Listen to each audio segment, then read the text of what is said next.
Good evening दोस्तों। मेरा नाम है अभिषेक और आप देख रहे हैं अभिषेक ऑफिशियल यूट्यूब चैनल। दोस्तों आज हम बात करने वाले हैं और टीआरई 4 एग्ज़ाम्स के, जिसका अब कह सकते हैं क्लियरेंस हो रखा है कि आपको मई से जून के आसपास उस वैकेंसी का नोटिफिकेशन देखने को मिलेगा। जुलाई अगस्त के आसपास वह उसका एग्ज़ाम आपको 100% श्योर देखने को मिलेगा, क्योंकि अभी शिक्षा मंत्री ने विधान सभा में उन्होंने खुद ही एक तरह से कह सकते हैं क्लियरेंस दिया था कि हम टीआरई 4 एग्ज़ाम कराने जा रहे हैं। दोस्तों हम इस टीआरई 4 को लेकर के हम यहाँ पे जो हमारी जो वीडियो स्टार्ट होने वाली है वो ज्योग्राफी सीरीज़ से स्टार्ट होने वाली है। इस वीडियो में हम सिर्फ इतना समझेंगे कि ज्योग्राफी कहाँ से कितना पढ़ना है और ज्योग्राफी के टोटल कितने क्वेश्चन आ रहे हैं। बीच में थोड़ी सी ये भी एनालिसिस करेंगे कि ओवरऑल हम तीनों TRE first, TRE second, TRE third तीनों का एनालिसिस करेंगे और इसमें हम ये भी डिस्कस करेंगे कि कितना स्कोर करना है, जो कि हम सेफ स्कोर होगा हमारे लिए, सिलेक्शन स्कोर होगा वो हमारे लिए। सो दोस्तों लेट्स स्टार्ट द वीडियो। सबसे पहली बात, ज्योग्राफी के लिए हम एनसीईआरटी और एससीईआरटी दोनों को प्रीफर करेंगे। एनसीईआरटी और एससीईआरटी, और इसमें आपको फोकस करना है एनसीईआरटी में क्लास 6 to 10th की एनसीईआरटी, 6 की ज्योग्राफी, 7th की ज्योग्राफी, 8th की ज्योग्राफी, 9th और 10th की ज्योग्राफी। यहाँ से डायरेक्ट क्वेश्चन पूछे गए हैं जो कि एक क्लैरिटी देते हैं कि एनसीईआरटी से क्वेश्चंस पूछे जा रहे हैं और अच्छे क्वेश्चंस पूछे जा रहे हैं। दोस्तों कुछ लोगों को पता नहीं होगा कि ये टीआरई है क्या। तो दोस्तों टीआरई जो है टीचर रिक्रूटमेंट एग्जामिनेशन, जो बीपीएससी यानी बिहार पब्लिक सर्विस कमीशन इसका एग्ज़ाम कराता है, और 4 का मतलब ये चौथा चरण होगा, यानी चौथा चरण इस वैकेंसी का होगा, जिस वजह से इसका नाम टीआरई 4 रखा गया। और इस टीआरई 4 में सबसे पहले क्वेश्चन आएगा आपका क्या पढ़ें और कितना पढ़ें। तो दोस्तों पढ़ना तो है एनसीईआरटी और एससीईआरटी, इन दोनों बुक्स को पढ़ना है। कैसे होगा 100 स्कोर? तो 100+ स्कोर करने के लिए जितने भी पेपर के एनालिसिस के बना मतलब हुए हैं, वो एनालिसिस यही बताते हैं कि कुछ सब्जेक्ट ऐसे हैं जो इस एग्ज़ाम में मेजर क्वेश्चंस वहाँ से पुट अप होते हैं। तो उस क्वेश्चंस को आपको डील करना है और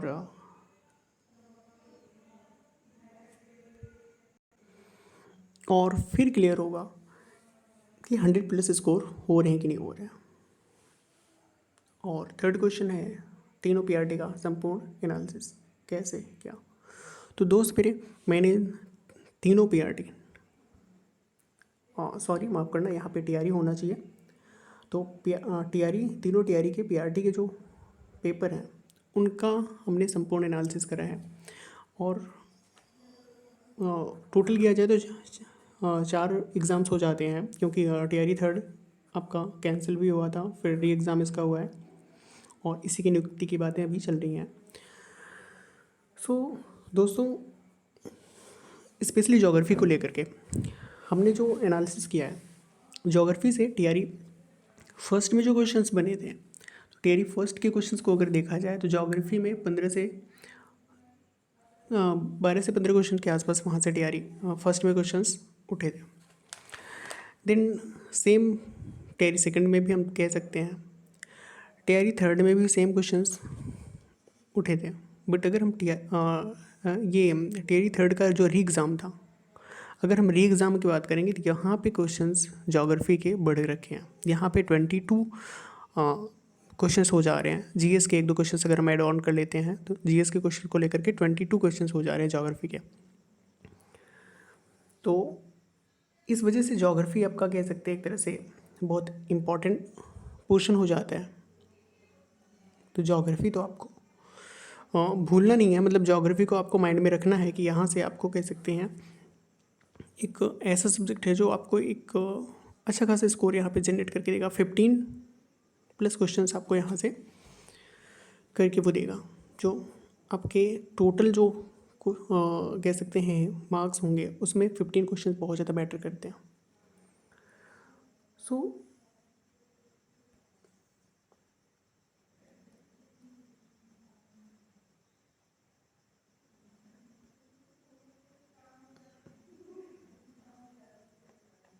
और नेक्स्ट जो टॉपिक है हमारा एनसीईआरटी, कहाँ से कितना पढ़ना है। तो एनसीईआरटी आपको पढ़ना है क्लास 6 to 10 की एनसीईआरटी। मैंने जैसा कि बताया आपको ज्योग्राफी 6 to 10 की ज्योग्राफी पूरी पढ़नी है, और यहाँ से कह सकते हैं डायरेक्ट क्वेश्चंस पूछे गए हैं। अभी हम वीडियो के आगे बात करेंगे कि कौन सा क्वेश्चन कहाँ पे किस बुक से, कौन सा क्वेश्चन किस चैप्टर से पूछा गया। सेकंड जो आपका पॉइंट होगा वो होगा महेश कुमार बर्णवाल बुक। जी हाँ, इनको भी प्रीफर आपको करना होगा। यहाँ से भी डायरेक्ट क्वेश्चन आपके से पूछे गए हैं। अभी टीआरई थर्ड का जो एग्ज़ाम हुआ था यहाँ से लूसेंट से भी क्वेश्चन पूछे गए। हालांकि मैं लूसेंट पढ़ने के लिए आपको प्रेफर नहीं करूँगा, बट महेश बर्णवाल की बुक को आपको प्रीफर करना होगा। देन आपको पीवाईक्यू देखने होंगे, जो प्रीवियस ईयर के क्वेश्चंस हैं उसको स्पेशली देखना होगा। जितने भी बीपीएससी के एग्जाम्स हुए हैं, बीपीएससी का जो पीटी होता है, पीटी के अगर क्वेश्चंस आप देख लेंगे वहाँ पे ज्योग्राफी के कितने क्वेश्चंस पूछे गए, तो वहाँ से क्योंकि कुछ क्वेश्चंस ऐसे हैं जो डायरेक्ट टू एग्ज़ाम में पूछे गए हैं। जो पीटी के क्वेश्चंस हुआ करते हैं वो आपके डायरेक्ट आपके टीआरई में पूछे गए हैं एज इट इज़। वहाँ पे कोई ऑप्शन भी चेंज नहीं हुआ है। इसकी प्रूफ के साथ बातें हम किसी और वीडियो में करेंगे। और चौथे अगर बुक की बात करेंगे तो बीपीएससी का पूर्वानुलोकन जो आता है स्पेशली पीटी के लिए, उस बुक को आपको वहाँ पे कह सकते हैं पीवाईक्यू होता है, उस पीवाईक्यू को अगर आप पढ़ेंगे तो वहाँ से आपको काफ़ी ज़्यादा मदद मिलेगी।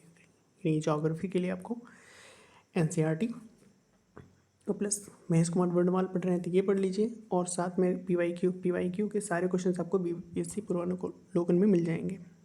तो ये कुछ आपको बुक प्रीफर करना होगा जहाँ से आप 15+ क्वेश्चन कर सकते हैं।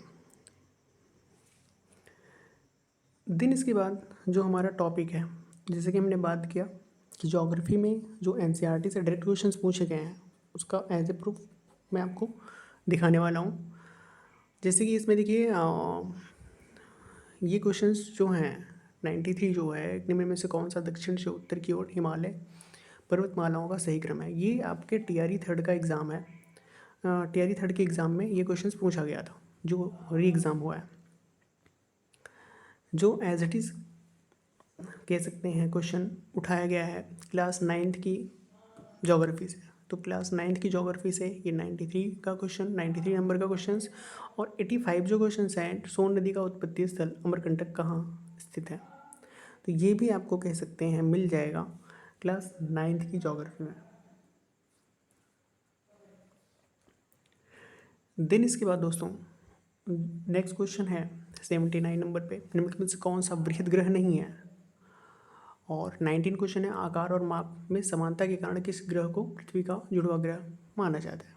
ये दोनों क्वेश्चंस जो हैं वो क्लास 6 की ज्योग्राफी जो सोलर सिस्टम यानी जो पहला चैप्टर है उसमें ये कह सकते हैं दोनों क्वेश्चंस वहाँ से एज इट इज़ पूछे गए हैं। तो आप देख सकते हैं कि दोनों क्वेश्चंस आपके क्लास 6 की ज्योग्राफी से डायरेक्ट पूछे गए हैं, एक ही चैप्टर से पूछे गए हैं। नेक्स्ट अगर हम स्लाइड की बात करें तो यहाँ पे दो क्वेश्चन हैं आपका। पहला क्वेश्चन है निम्न में से कौन सा नवीकरणीय ऊर्जा का स्रोत है, और 22 नंबर का जो क्वेश्चन है स्थानांतरणशील कृषि के स्थानीय नाम और संबंधित देश का सही युग्म। तो ये क्वेश्चंस आपके क्लास 10th की ज्योग्राफी जो नवीकरणीय ऊर्जा, तो ये क्लास 10th की ज्योग्राफी से यानी वहाँ से डायरेक्ट पूछे गए हैं। ये दोनों क्वेश्चंस आपको ज्योग्राफी में मिल जाएंगे।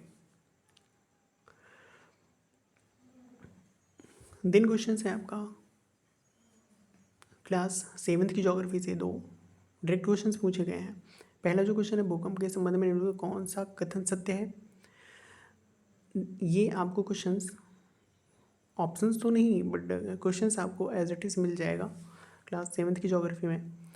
और ये नेक्स्ट क्वेश्चन जो है निम्नलिखित में से कौन सा विकल्प पृथ्वी की सतह से होकर वायुमंडल की परतों का सही क्रम है। यानी यहाँ पे एटमॉस्फेयर की बात कर रहे हैं, और एटमॉस्फेयर की लेयर की बात कर रहे हैं तो ये भी जो क्वेश्चन है वो as it is class 7th की ज्योग्राफी से पूछा गया है।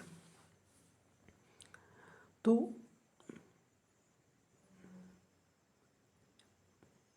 ये आपका वीडियो कंप्लीट होता है ज्योग्राफी फॉर टियर 4, जहाँ पे हमने डिस्कस करा कि ज्योग्राफी के लिए टोटल ज्योग्राफी के क्वेश्चंस कितने और एग्ज़ाम में आएंगे और कितने एग्ज़ाम एनसीईआरटी और से कितने क्वेश्चंस एज इट इज़ पूछे जा रहे हैं।